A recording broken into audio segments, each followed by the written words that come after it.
Support for your public radio station comes from our members and from the Memorial Art Gallery presenting William Gropper, Truth, Beauty, Justice, Humor, an exhibition highlighting 4 decades of Gropper's work as a political cartoonist and painter.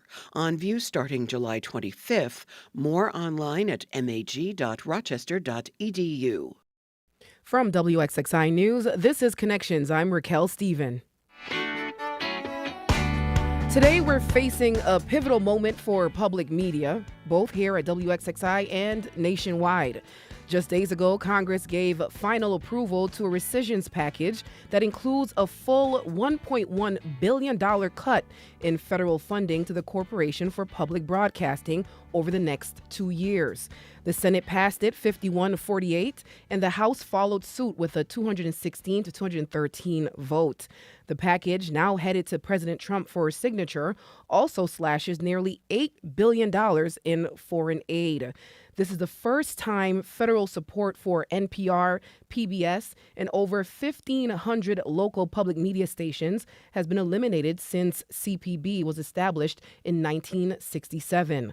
Advocates warn that rural and smaller market stations are most at risk and that millions could lose access to emergency alerts, local news, and cultural programming. What does that mean for you, our listeners? Here at WXXI, we're entering a new phase, and our president and CEO says it'll be one with no immediate service disruptions. Promise? Yeah. But maybe some changes behind the scenes. Joining me in studio now is Chris Hastings, president and CEO of WXXI, here to talk to us through what this means for our listeners, our staff, and public media's future. Thanks for joining me, Chris. Thank you. And as always, we invite our listeners to join the conversation. You can call us at 1-844-295-TALK. That's 1-844-295-8255, or at 585-263-9994. Email us at connections@wxxi.org or comment in the chat section on our YouTube challenge. Here we are, the most anticipated show of the year, I'll say. Chris, Congress has now finalized the rescission, ending federal CPB funding entirely over the next 2 years. What does this moment feel like for you as our leader? I'm going to say I'm disappointed that Congress and this administration decided to pull funding, claw back funding that was already allocated to public media by the American people. And I think that's sort of, for me, I don't take disappointment lightly. Yes. But this wasn't unexpected. No, I started a week after the election in November. Yeah. And I can tell you, when I was interviewing, this was always a possibility, and I still wanted the job. This is a moment for us to really pay attention to what's going on beyond just public media. I think we're in a fight for public space. This isn't the first cut from this administration where it directly affected a service that's meant to help people. Yeah. And public media is here to be of service to our community. So I'm disappointed, but I will tell you that I'm resilient. Yes. And I think I made the right decision to come to this city to lead this station at this moment, because at the center of our strategic plan is community. And this community, they love WXXI, and they see the value of public media in this community. And so I feel ready for the fight. Yes. And talking about community, you've consistently said there's still time for the public to make their voices heard while we're going through this fight. Is that moment over, Chris? I mean, it's over for this part of the process, right? On Friday, Congress clawed back $1.1 million. Mm-hmm. But you, as citizens in this democracy, you should always be talking to your representatives and your senators and your president about what you think of their decisions. You know, I think this is why public media is so important in this moment. We're here, our product is information, and what we're trying to do is inform you what government is doing. You know, even though this vote was on Friday and they made a decision, the beauty of democracy is it was a legal decision. I'm not going to get away in that, but I can also tell you that as citizens in Rochester and the Finger Lakes, you have the power to continue. Look at who voted, who didn't vote. Look how they voted. Give them a call. My job, your job is to inform you what happened on Friday. I can't tell you what to say when you reach out to them. I know what I'd hope you say. But I hope what we're doing in giving you information and talking with you today is that we're empowering you to make the decision that you think is right for you and your family. And what is your message for those who may be happy with this decision by the federal government? That's a difficult one. I mean, here's the thing. If they're happy about this decision, then great for them. We have a different opinion, but that doesn't mean that we're not all American. One of the biggest sort of problems I have with this debate for many months is this, what I want to call a myth that public media is biased. I wrote something a couple of weeks, maybe even last week, while this was going on. That's been the frustrating thing when I'm getting responses from people that says that we are biased. Are we biased because we're doing journalism? Are we biased because we're telling stories that we think need to be heard? I think it's important that we engage on this topic with those folks who say we're biased, because journalism, by definition, isn't meant to be biased. The people who are journalists, they're human and they may have an opinion, but if they're good at their journalism, and I think we are, hopefully they're not biased. Yeah. And we have editors to make sure that we're fact checking, but also that we're checking our bias. Even in this conversation right now, there's a room of people over there that are watching to make sure I don't say something wrong. There's a room of people who wrote up questions for you to make sure that they're balanced. Yes. Journalism shouldn't be biased if it's done right. Now, there are platforms that are intentionally biased, and I'm not going to call them by name. And because of the internet, there are lanes that have been created. That's not journalism, when it's all the way over there. I think what's important is, I think in defense of NPR and PBS and the WXXI News, I'm in this game because I want truth. I want true information. I want it in a timely way. If somebody's coming after me, I want you to tell me they're coming after me. Yeah. I think it's important that as we move forward with people who are happy for this decision, that we engage them and we continue to try to educate them of what journalism could be. Yeah.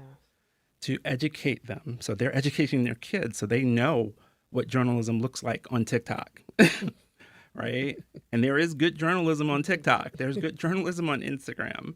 But it's all a little bit gray right now because everybody has access to make a story. I can tell you the work that we're doing here in this room on the third floor and the first floor, we're trying to be really balanced in our approach. We're trying to tell the stories that are important for this community. Progress is not a straight line. I can't say we always get it right, but we always question ourselves to make sure could we do it better.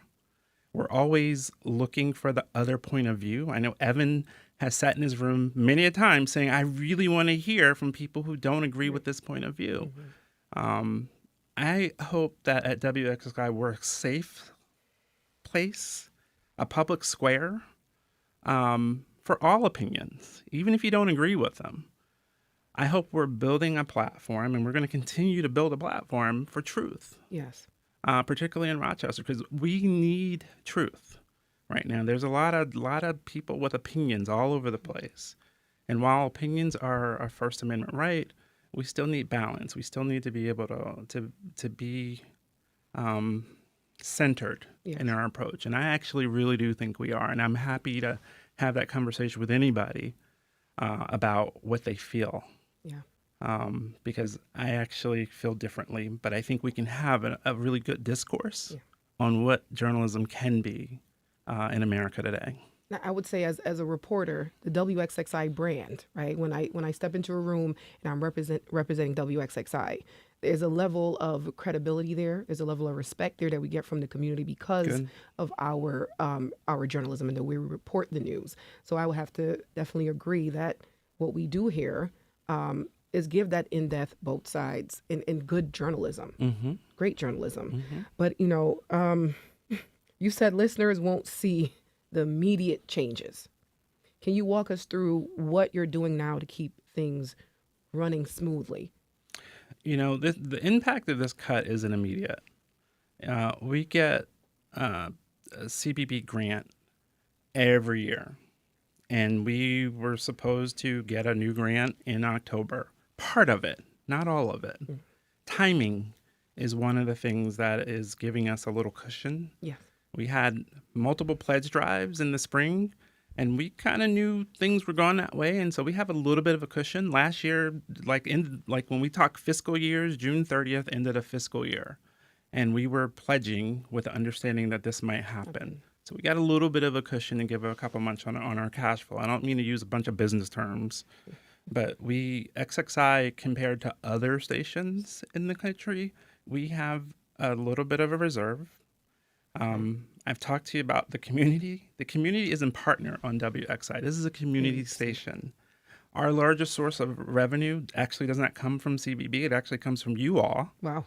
Thank you. We really appreciate you because as we started raising an alarm, you stepped up and you gave us a little time that we don't have to make immediate changes. We do have to make changes because as we think in the months ahead, we're not getting that CPP grant. And primarily that CPP grant, when it comes in, it allows us to pay for PBS content. It allows us to pay for NPR content. That content is important because it's the more robust, high quality content that partner pairs with our local content. It gives you Masterpiece Theater. It gives you the kids content. It gives you Nova. It gives you those legacy programs that you count on. It also gives you Morning Edition from Washington, D.C. to give you national and international news. And so that content is rather pricey. And that's something that we have to sort of pay attention to, that we want to keep PBS content and NPR content coming to Rochester. So we have to figure out, okay, well, we're not going to get support from CPB. We got to figure out how to pay for that. Yeah. So the changes might happen where we might need to, tighten up behind the scenes so that we can keep paying for PBS and NPR content. What that looks like at the moment, I don't know. We have been having conversations for the past couple of months about how we reorg ourselves, and we have a bit of a reorg that started with or without that CPP money coming in. We need to optimize anyway because outside of public media consumption has changed. We need to be putting connections on TikTok. Yeah. Because and you've stressed this. You've stressed I've moving stressed it since I got here. And Yes. so that doesn't change. We still need to be a more digital first in addition to public radio, public TV. And those things are just part of the evolution of how people are consuming it. Now, this is a huge cut. And that means we're going to have to make some decisions of like, okay, well, how many people do it? Do we need to be on YouTube and TikTok? Maybe just YouTube for a while. I can't give you a clear answer of what changes we're going to make because we're literally in the midst of sort of understanding and digesting this. It's 48 hours old. Yeah. Yes. But we were already on an evolution. Yeah. We're already making those changes. We're already thinking making those about it. changes. And Rochester Finger Lakes region is set to lose about $2 million in funding. It's about 1.9 million. I know during the pledge drives you were saying 1.2. XXI is a interesting situation in that we operate two stations in the Finger Lake that get individual grants, and all those grants together, when you add it all up, along with some other direct funding that we used to get from CPB, like Ready to Learn. We used to get direct funding for our education content. It added up to about $1.9 million. So it's not just the money that we would have gotten for WXXI, it's WUS, it's WITF. Our Ready to Learn grant went away in the spring. This is it's hard to wrap your head around what has just happened. And our station, I think, is in a better position than some other stations in smaller markets. I want to use the word transformative in that there's also a bit of an opportunity in this for us to rewrite the playbook. And that playbook is, okay, the way it's in the book, you get your CPP appropriations, you go buy PBS content, you buy NPR content, and you do local content. Well, we might need to do it a little bit differently. Might need to do a little bit digital first. It accelerates some things we probably needed to do anyway. Yeah. And I would say it's a hard to wrap our head around, because I actually really do believe, and I've seen polls, that most Americans value this content. I have not seen a poll that says that there's people want it to go away. And I'm not convinced that as the administration builds its budget for the fall, they still have to do a budget that starts October 1, that they don't build in some public media funding. Yeah. So I may be the most optimistic CEO in the system, but I'm not waiting for that to happen. But, you are pretty optimistic. I'm a student of history and politics. In addition to making films over the years, I used to make a lot of history docs. Compromises happen at any point when you have different administrations and Congresses that are trying to govern. And at this moment, this administration and this Congress are governing. No matter what you feel about it, they've chosen to go this way. But I go back to where I started in this conversation. The American people still have the ability to make their voices heard. Yes, there's an election, a midterm election, but there are local elections that are happening. It's super important that people stay participating in the process at every level, whether you vote, whether you write letters, whether you make phone calls.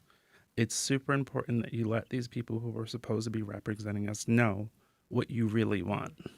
And just the spirit of being hopeful, I wanted to make a note that WXXI predates CPB funding, right? And we started off in 1958 as Rochester Area Education Television Association, and changed over to WXXI in 1966, right? So we've done this for about 10 years without the funding. Does that make you hopeful for the future? Yeah. When you think about this federal funding that was enabled because of the 1967 Public Media Act, Congress and at the time the president, they enabled this funding because at the time commercial media was they called it a vast wasteland. Like it's written, it's a vast wasteland, and we need public media to be able to share underrepresented voices. I'm probably not paraphrasing that right, but educational television, educational radio was already in play. Yeah. XXI will be 60 next year. Yeah. In 2026, the same time America is going to be 250, XXI is going to be 60. And and there's some public media stations like WGBH, my former employer, they're 75. What's important is we are also a small business. Yeah. We're a media company. They're gonna take the money that was allocated to us by the American people, but they can't take our mission. That mission predates the 1967 law. The mission is to use media to educate the American people, and we're going to keep doing that. We just might have to do it a different way. They can take our money, but they can't take our mission. They can take the American people's money. It's not our money yet, but it's American people's money. Now, I want to touch on the possibility of workforce reduction, right? You did mention that, Yes. and I know that's been whispers in the network, in the building. What factors are being weighed as you prepare those decisions? First of all, I want to say that to the staff, I love you guys. I think you do really good work. I think the moment is transformative in that we have to make some changes that we might not want to make. But for the health of the organization, we may have to do that. Yeah. And I say may because we also have the opportunity to fundraise our way to the point where we don't have to do that. You know, I talked to Beth on Adams on Friday about it, and when I said it, I probably should have led with, we're going to try to fundraise first. And there are multiple options we're going to have to get to before we get to that. But we can't take it off the table. Yeah. We want a healthy organization with a balanced budget. And our largest expenditure at the moment is our people, right? And so we're really taking a look at what kind of organization do we want to be. That's the work we're doing this month. We're looking at our cash flow over the next 3 to 6 to 12 months. We're looking at other grants. We want to try to get people on restricted grants based on the project level. We have so many projects that we're doing. There may be grants where we might be able to save some jobs. I would say that we're taking a holistic look at this as we look at the organization we want to be in the future, digital first. We're looking at what the community needs. They need news and they need children's content. And so we're really going to be thoughtful about that to make sure that we're balancing out whatever changes we need to make with what the community needs. Yeah. And I'm going to be honest with you, we're going to be really thoughtful about how we manage our money. Yeah. So where I want to ask, I know digital first, right? Where does layoffs come in your hierarchy? It's not even the top 3. Okay. It's not, because we are literally working on what happened Friday and trying to figure out how can we at least start filling that gap. You know, I actually am kind of optimistic from the way we ended the fiscal year, that this community and being transparent with them, that they're going to step up. That's why community is at the center of our strategic plan. Everything we do, the fundraising, the content, the platforms, is because this community values WXXI. So my first step is, can we fundraise in chunks so that we don't have to make layoffs? Yes. But I also know to build audiences, we need to be more digital first. And so those things have to happen at the same time. It's why we put connections on YouTube, because when I got here, y'all were just playing on the radio. You know, it's why we're investing in podcasting in the next couple of months, because more people get their content on demand.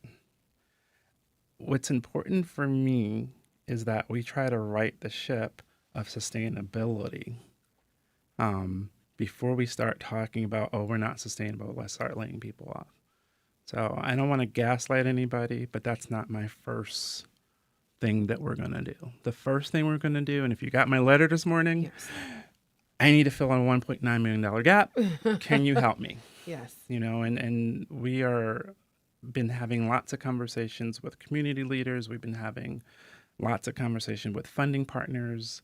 I have some partnerships that from organizations that I've worked with for years in the system that I'm hoping to bring to Rochester. I think what's important is that we need to really use this as an opportunity to be a media company. We're a public media company, but we're going to be a media company. And to right our ship as we make content, we make money, we sustain. Yeah. And I know we do have a caller on the line already. We have, is it Kevin from Victor? He's on the line. Hello, Kevin.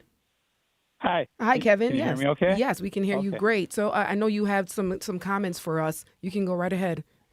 Yeah, okay. Yes, Mr. Hastings. You sound like a really thoughtful person and a sincere person. I really appreciate that.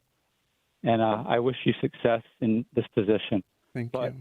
I would just like to say, earlier you said that you don't see any bias at all at NPR.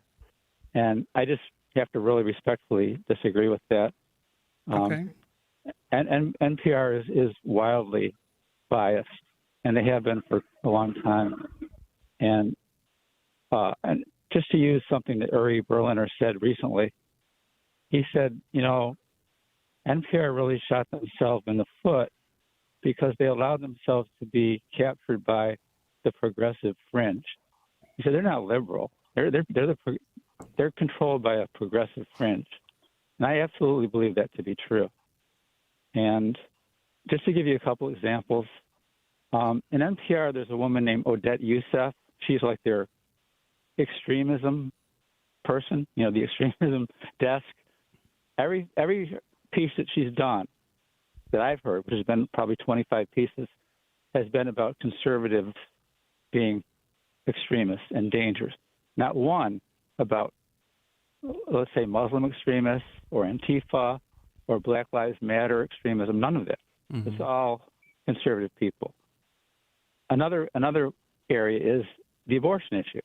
Since the Dobbs decision, there's been over 150 pieces related to abortion. All of them have been with a pro-abortion slant. I've never heard a pro-life piece on NPR. Never. Not even remotely. Just those two things in themselves tell me that something is slanted at NPR in a real big way. Mm-hmm. Well, I respect your opinion, and thank you for pointing out those examples. I guess my question for you is, have you ever written a letter to the public editor at NPR to express your concern about that? Well, I've talked to Evan before locally, because I think that you can do a lot of things locally. Oh, totally, and totally. But I think one of the things that you can do, because NPR is a different desk than WXXI, is I do really think it's important. Just like you get to call your congressmen and your senators, NPR has a public desk where you, as a listener, can challenge them if you feel like they have a bias. And I'm not here to defend NPR. I haven't really looked at the numbers of everything that you called out, but I am sensitive to it as a leader of a public media organization, because I think all newsrooms have an obligation to be balanced in what they decide to cover or not cover. And I think what's important for us locally is, I know we are very trying to be conscious of that balance. Yes, very. I think one of the things we need to work on is our regional reach. Like I just told you, we have 2 stations in the Finger Lakes, but we need more stories from those regions. But I do challenge you to, because we're going to continue to share NPR content. When you see things like that, please call the public editor. Please send the email about the things that you see. Check them. Okay, well, I didn't know that was an option, actually, but let me just say this. Uri Berliner, you know who he is, right? I do. Okay. Uri Berliner said when he spoke up about things over and over again, people just totally dismissed it and disregarded him. He got nowhere with anyone. So that's a guy who's worked just 25 years as an editor there. So me, a guy from Victor, New York, calling NPR, I don't think I'm going to really have a big influence on them, to be honest. Although I'm glad there's that option. But I would just like to suggest to you that you do your best, because you seem to care about fairness and objectivity. You do your best here to make WXXI kind of to lead the way in objectivity and fairness. That would be a great thing. That is my goal, sir. Okay, and I think that Evan tries to do a good job. I mean, he's definitely a left-leaning person, but he tries to be fair, and I appreciate that. I think, Racquel, you're doing a great job. Thank you. I'm really impressed with your abilities. Thank you. So I would like to see WXXI become really something good, better from my perspective. And people who think like I do just want to see their opinions represented somewhat. Well, our doors are open. So thank you for sharing your opinion. Thank you. Thank you, Kevin. Thank you. Yep. Along those lines, we have a comment from Charles on YouTube, and Charles said, people who are happy with this situation, I believe, are scared of the truth. They want to be told what to believe. I don't know. I do think there's in 2025 we're in a very divided country. Yes. And I do think we need to pull people with different points of view to the public square so that we can talk this out. Yeah. You know, our history, we're going to be 250 years as a country next year. And through time, we've had a lot of division, right? But we've also had times where we had to come together and really talk it all through. This is one of those times when we really need to talk about truth. I'm here for the conversation. I hope, you know, as we sort of move forward, we can have more conversations here at the Little. So a WXXI town hall. I think we need to have more of those. Yeah.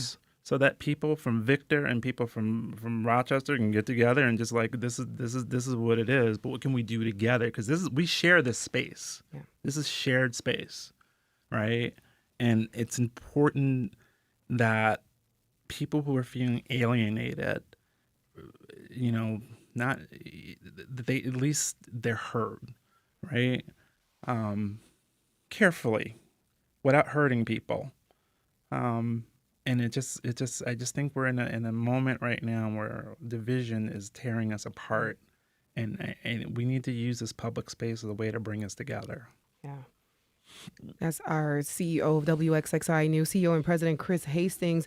We are talking about the rescission funding here. We'll take a quick break, and when we get back, we'll talk more about the future of WXXI.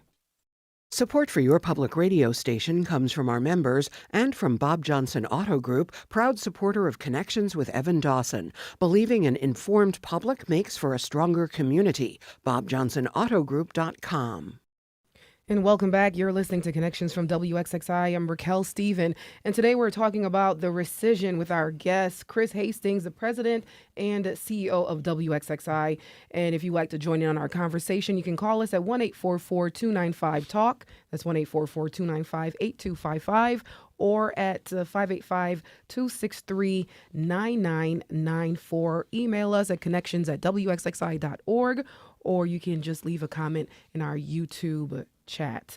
And Chris, PBS and NPR leaders are pledging to keep fighting, even suing, right? But what do you see as the realistic odds of funding being restored?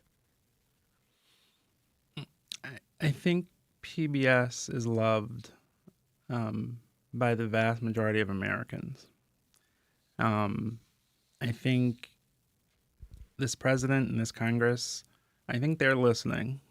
You know, I don't have, I think I was reading somewhere that 100,000 phone calls went into Congress last week. Wow. You know, I would hate to be that secretary. So I you know, I'm not a betting man.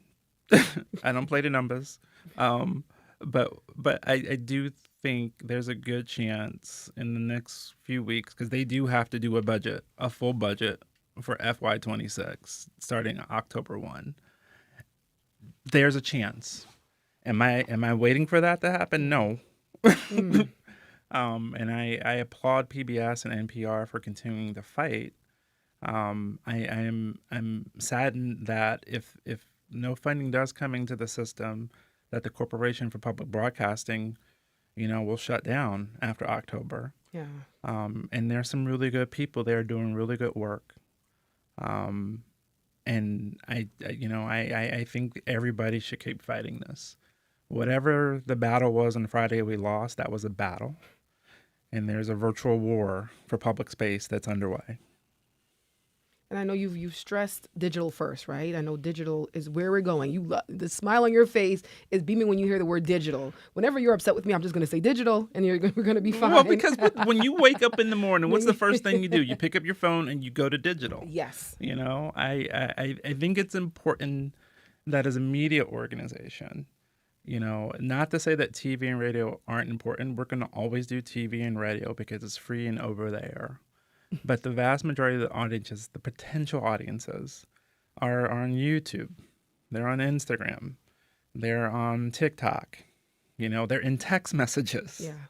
You know, and I think we need to be able to perform on those platforms with the content that is just as important, you know, than anything else, you know. So how do we keep that balance with digital and staying true to our mission here? Our mission doesn't change. Core audience. Our mission doesn't change, and our core audience, we're going to serve them. We're going to serve that audience on the places that they're used to and comfortable with. Yeah. But we're also going to really think through, like Connections is a linear radio show first.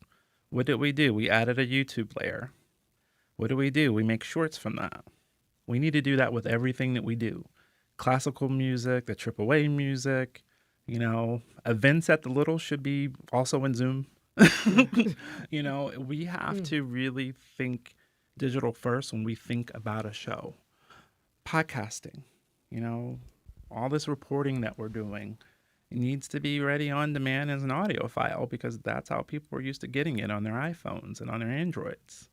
And so we have to really think about a strategy that's audience first and digital first. Yeah.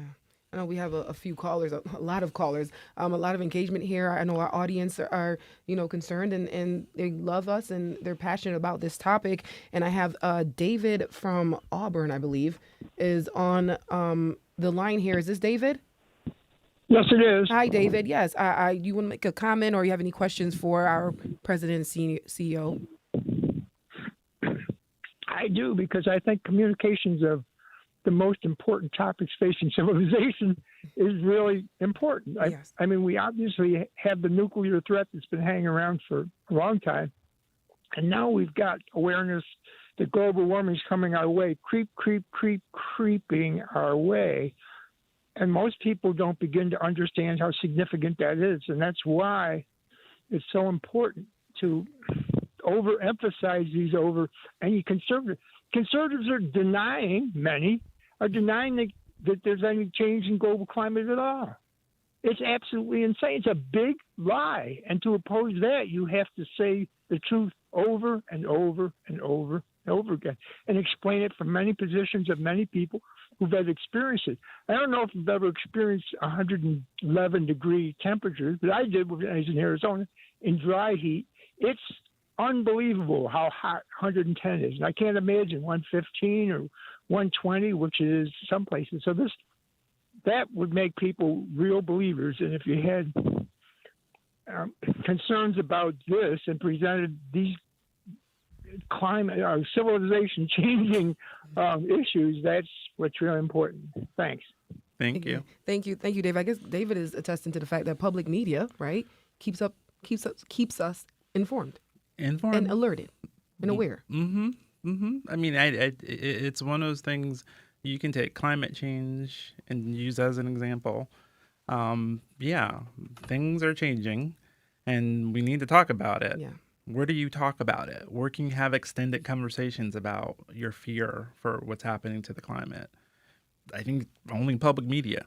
You might get a 2-minute story on the commercial news. If there's like a hurricane or a tornado, here we can really start talking. Okay, yes. Well, what are the changes we can do? Yeah. In the short term, long term. Yeah, and we have Joanne on line 2 here. Joanne, hi. You were live on WXXI. Any comments or questions for our president and CEO?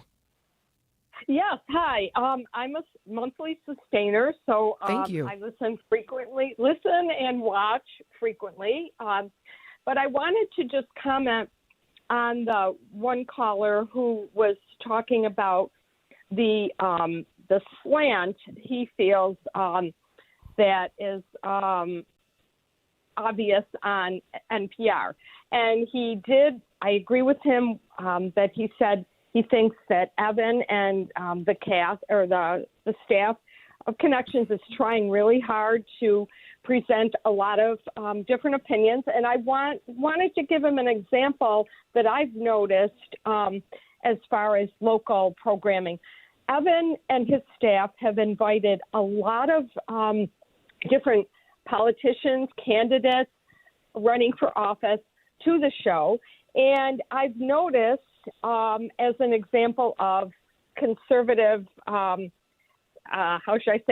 opinions, bias, that they've reached out to many, and I can think of one example in particular, and who have not responded or have said that they don't have the time to be on your program. So it starts at the local level, but I think it also transcends to the national level too, that you may not always be able to get opinions from the other side.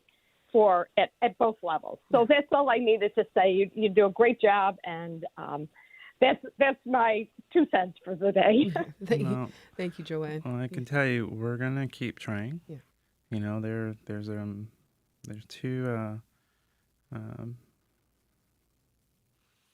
two representatives that are in our viewing and listening area we'd love to have on.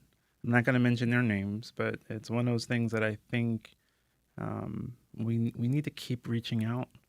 And one of the things we might need to do, we might need to take the show on the road to get a little bit closer to their base. I don't know, but journalism is one of those things where we don't stop asking questions because you don't want to hear the question. We're going to keep asking the hard questions, and hopefully, we can give you a fair shot to respond to it. Yeah. And I think what we need to sort of continue to get past, like the one caller talked about the NPR editor story. That was like 2-3 years ago. We're still dealing with something that to me still was a little confusing, but that was a really long time ago. And, we're not in the NPR newsroom. We work with them. But I can tell you that we're all very much looking at balance. And we're going to continue to try to talk to people about this, because at the fabric of this is tearing us apart, that we can't have a decent conversation with people from different sides of the conversation aisle. This is something that I think, as we think about the future of WXXI, I think this is where we can be a help. Yes. I've been talking to other stations in New York about us maybe doing some statewide connections, and I don't know where that's going to go, but it's important that we continue to be the public square where we can sort of work through this issue where you have people on the right and people on the left not really talking. And since we're talking about other stations here, should we be borrowing anything from our international public broadcasters, like the BBCs and the CBCs and the ABCs? When you in say Australia? borrow, because that was my old they've job. They've faced similar funding loss. So yeah. What can we learn from those stations? That the government should invest in public media. In my old job at GBH, my job was to go around the world and to work with public broadcasters in Europe and Asia. And the one thing that was consistent is that most European countries are putting money into their public broadcasters. And they do it because they have a history of war where division is decided from the extremes. And we just got to keep fighting this out, that educating people is something the government should invest in. Education is a right. Yes. And what's important to me is that we remind people that the red herring out here is that because journalism is biased, we're not going to fund this. Public media does more than just journalism, too. There's a lot of kids programming. I tell my story. I grew up dyslexic, and I was a kid of a single parent. And when I came home, I had public media. Cooking shows, but also kids programming. But it was also the way that I could comprehend the world when I was having trouble to read, right? Yeah. And it's important that we remind people that public media isn't just about journalism. We need to fight that out. But let's also know that this money that they cut the journalism, but they also cut the children's programming. And they cut the programming for people who love Masterpiece. And there's a lot of y'all, and it just the arts is so important to having a healthy democracy. And if we forget that, I'm not going to say democracy is in trouble, because that just starts a whole other conversation. But I think it's important for a healthy democracy is to support the arts. And I love how the callers today are helping me host this show. We have Lisa from Rochester here, like to make a comment. Hi, Lisa. Hi. I've got a question, but I guess a comment would be I've been supporting this the original stations in the Rochester area since the 70s.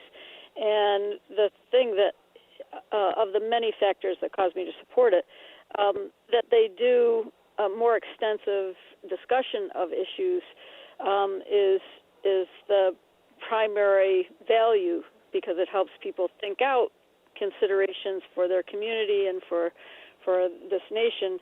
And although an earlier caller accused the organization of bias, they were pointing to the national organization. I think the national organization has done a very good job of presenting multiple perspectives on many issues, and it's not their responsibility to present all perspectives as though they're equally valid, because objectively that isn't the case. Independent of what the political representatives may feel at a certain time, that's part of why the longevity of civic organizations is important, so that we remember some lessons we've learned from 50 years ago and 40 years ago. But I wonder, when you talk about going to digital, because so much of digital media is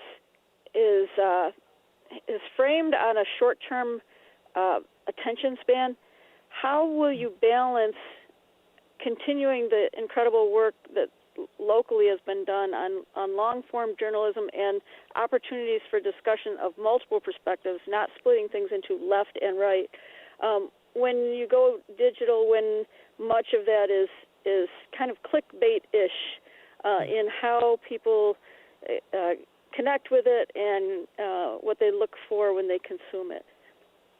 First of all, we got to get good at it. Yeah. Because I think what's important is that everything that we're doing in this linear platform can be done on the digital platform.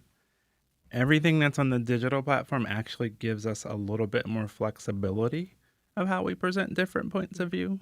Everything from carousels to Instagram shorts. You can do multiple of them. We have one project where we are doing Jobs Explained, where we're having somebody go out and interview people about different career choices, and we're doing 150 videos in a year. I think what's important is right now, if I can go back to what they said in the 60s about commercial television, about being a vast wasteland, on the digital thing right now, it's a vast wasteland.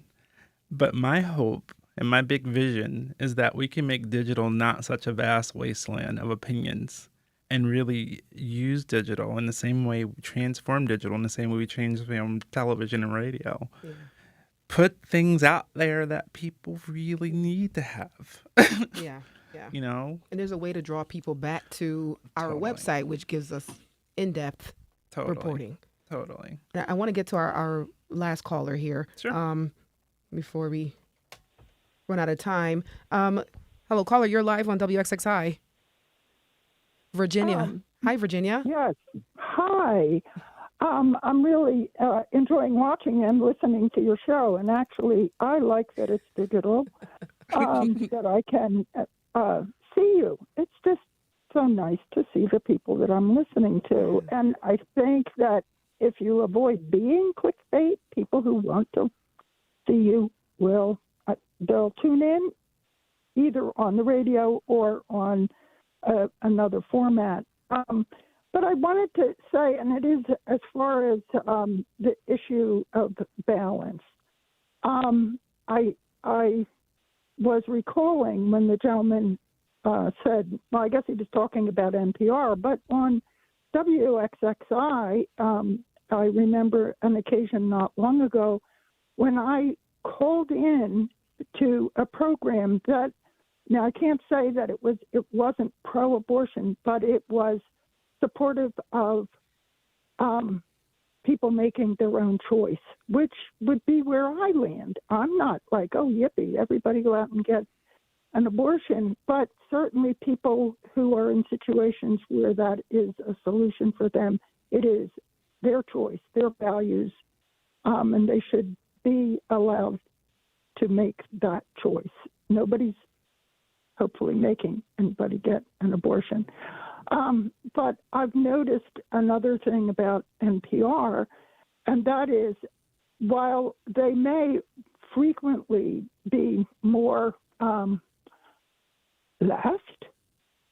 They are not snide, sarcastic, derogatory, insulting, as very many of any right-leaning show that I've ever had occasion to listen to. At a certain point, I have to turn it off because it is an insult. Yeah. They're rejoicing in getting even with somebody or, knocking somebody down.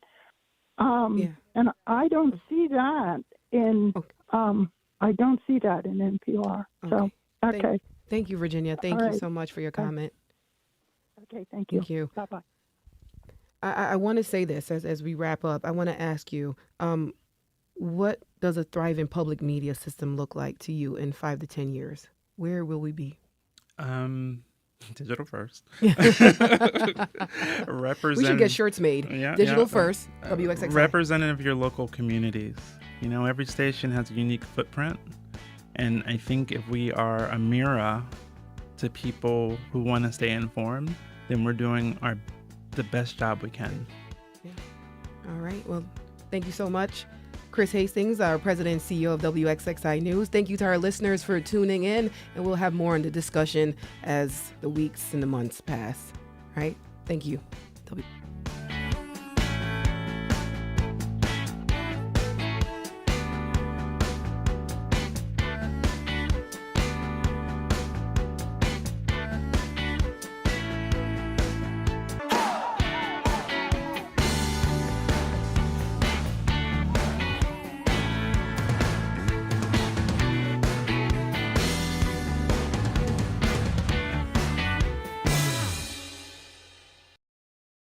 This program is a production of WXXI Public Radio.